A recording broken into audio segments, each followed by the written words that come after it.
Hey everybody, y'all ready? Time for tonight's Facebook Live video. We got a good one tonight. Just gonna let a couple people get on here. We'll get going. We got a beautiful tractor to talk about tonight.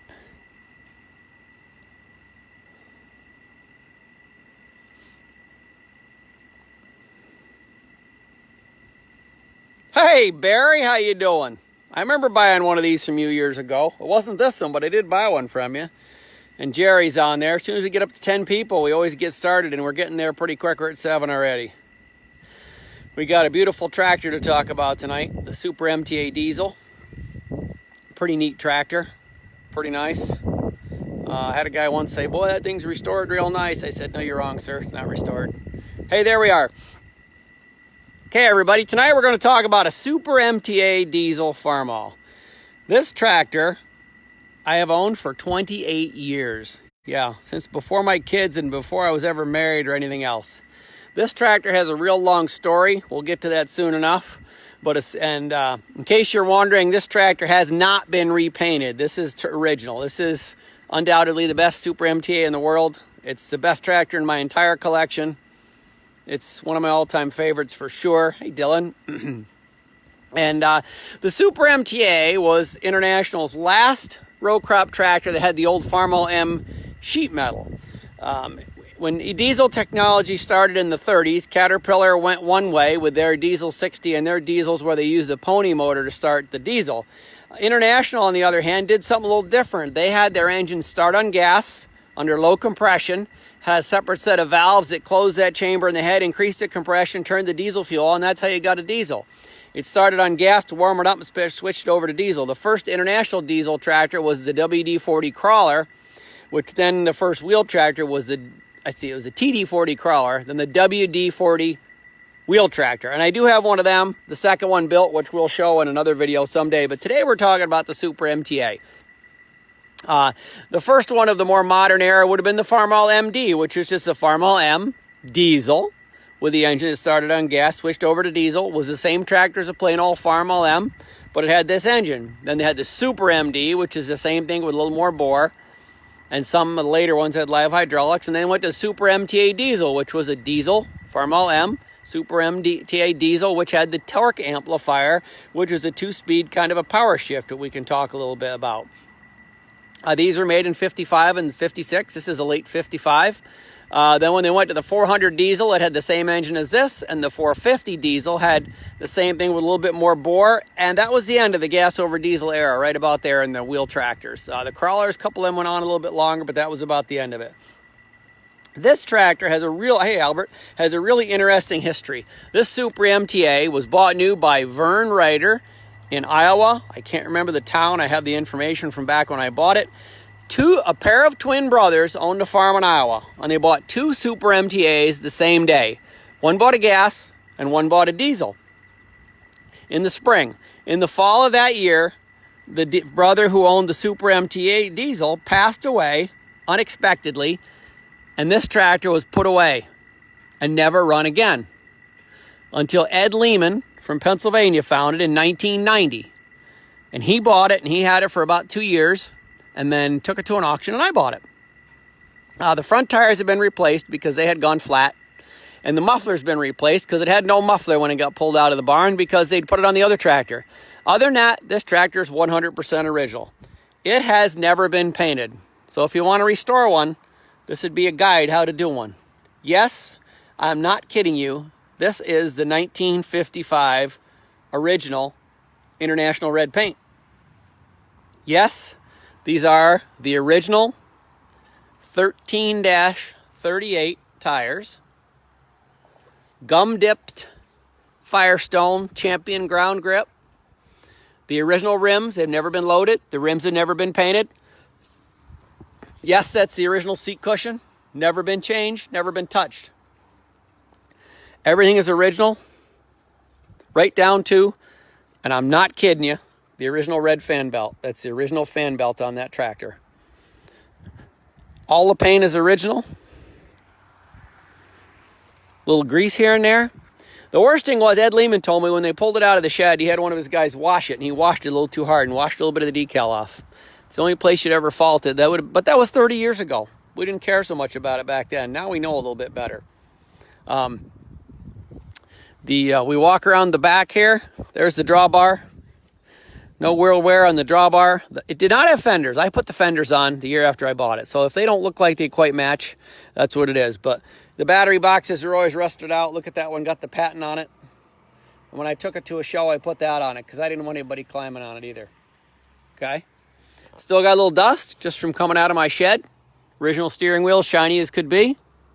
It does have one aftermarket thing on. That's kind of cool if you're a Farmall aficionado. This pre-cleaner is not original. They had one like an M, but this is an original IH aftermarket thing to put on it. We did touch the hood up. Was a chip right there. We touched that up at the edge of the hood once quite a few years ago. But I mean, the paint is original. There's never been any respray other than the teeniest, tiniest touch up here or there.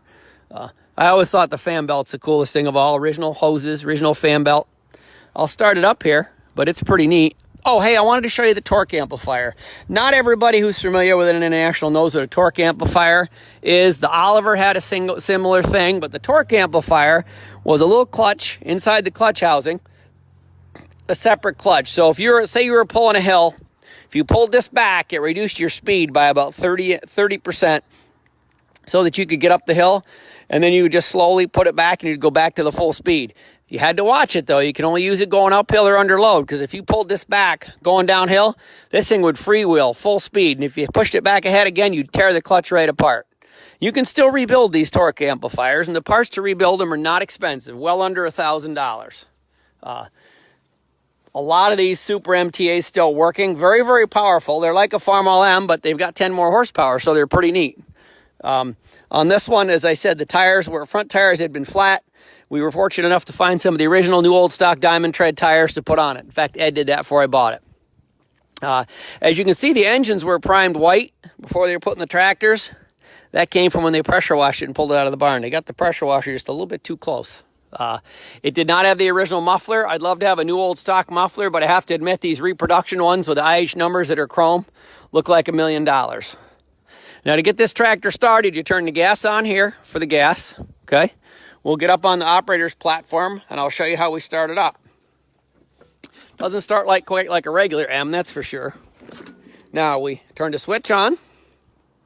Then down here, we move this big long lever head till it snaps. Sounds like you're setting a mousetrap. That opens the valves in the head to lower the compression so that it'll start on gas. Your throttle's all the way down. And you just push on that. I've just had it running, so I don't have to choke it. Just push on the starter, and she'll take right off on gas. There we go. We're running on gas. Some of them, if they're worn out, you got to run them 30 seconds or a minute. This one, 5 seconds, and it'll go. And to get it to run, you pull this one back, and then give it some gas, and it'll switch over to diesel. Here's how we do it. Oops. There we go. Now we're running on diesel. Idling. Here, we'll take a quick little drive, then I'll walk around it and y'all can hear how it runs, okay? There we go. We're in 4th gear. There we are. Now here's the torque amplifier. If you pull it back, we'll slow down. We slowly put it ahead. There we go. We'll speed back up. The engine has a beautiful sound. I'm going too damn fast, and I'm giving everybody a headache. That's better. There we go. There's full throttle right there. Same engine as a TD6 dozer, by the way. Just a second. We'll stop right here. Walk around it with it running. This engine just has a beautiful sound idling. It just percolates like a sewing machine, as an old friend of mine used to say. See if I can get it to go a little slower. There we go. Listen to that. We're running about 350, 400 RPM. What do you think, DeVito? This little son of a gun's pretty nice, huh? What a tractor.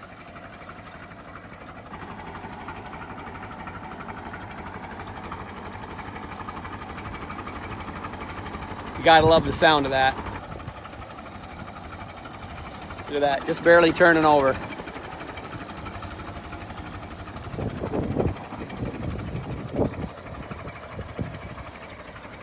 Hey, so there it is, guys, the Farmall Super MTA diesel. Best tractor in my collection. Proud to have it, thankful to have it. Happy to show it to you. Want to put in a little plug for the Northeast Antique Power Association Tractor Show, Hartwick, New York, August 14th, 15th, 16th. PM me, I'll send you the information on it if you haven't seen it somewhere. Dylan, near as we figure, it's got maybe 200 to 300 hours, I would say. I know I've got two different guys give me a standard offer of $100K for it if I want to sell it, and I would love to do that. But it is the best tractor in the whole world that I own, and until my kids want to pry it from my hands, it's going to stay with me. I had a UDLX, which is probably the rarest tractor that everybody wants, and I sold that, but I would not sell the Super MTA. I love this thing that much. It's just that good. Here, we'll walk back up to it. I just love the sound of this thing idling. Get it right up close so you can hear it.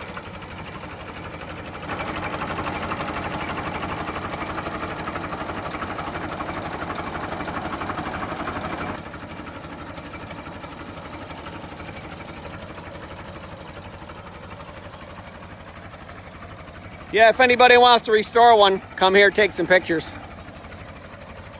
There you go. No, they were 55. This is a 55 serial number. It's 78838. Well, there it is. Hey, thank you everybody for watching. I hope you enjoyed seeing the Farmall Super MTA. When I shut this off, I'm going to go take her for a little drive. Thanks everybody for watching, and good night.